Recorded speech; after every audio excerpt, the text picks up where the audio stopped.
गांव की है, जहां बच्चे हर शाम बड़े बुद्धिमान बूटपोल बाबा की कहानियों को सुनने के लिए एकत्र होते थे।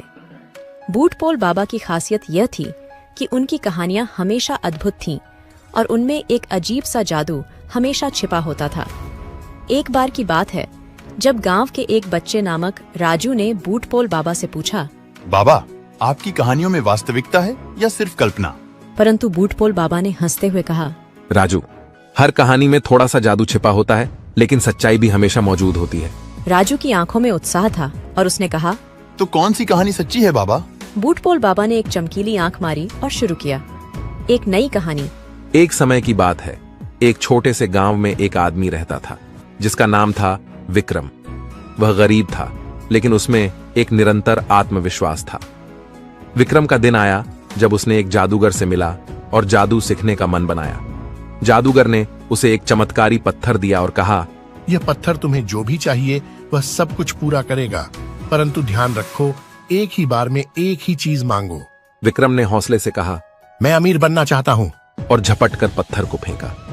और होता है कुछ ऐसा कि गांव के छोटे से गरीब बच्चे विक्रम अचानक एक धनी आदमी बन गए।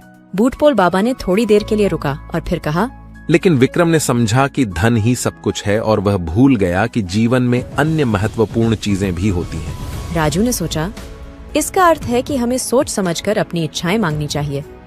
बूटपोल बाबा ने चुपचाप आगे कहा, जब विक्रम ने अपनी चीजों का उपयोग करके सिर्फ अपनी सुख शांति की चर्चा की, तो एक दिन वह एक अजीब सा सवाल पूछा। राजू का ध्यान बढ़ा।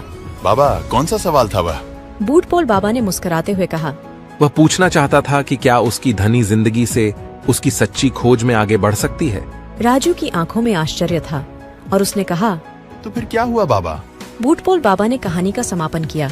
विक्रम ने समझा कि असली धन सुख शांति ही है और उसने अपना सारा धन गांव के लिए खर्च करने का निर्णय लिया। और इससे गांव में एक नई ऊर्जा का संचार हुआ जिसने सभी को साथ लेकर खुशहाली की ओर बढ़ा दिया। राजू ने मुस्कुराया और कहा, ये सच्ची जिंदगी की कहानी है बाबा। और बूटपोल बाबा ने उसे एक छोटे से चमत्कारी पत्थर की शिक्षा दी, सपनों को हकीकत में बदलने का कला। और इस प्रकार गांव के बच्चे राजू ने नई शुरुआत की और उसकी जिंदगी भी अब अद्भुत और जादुई हो गई।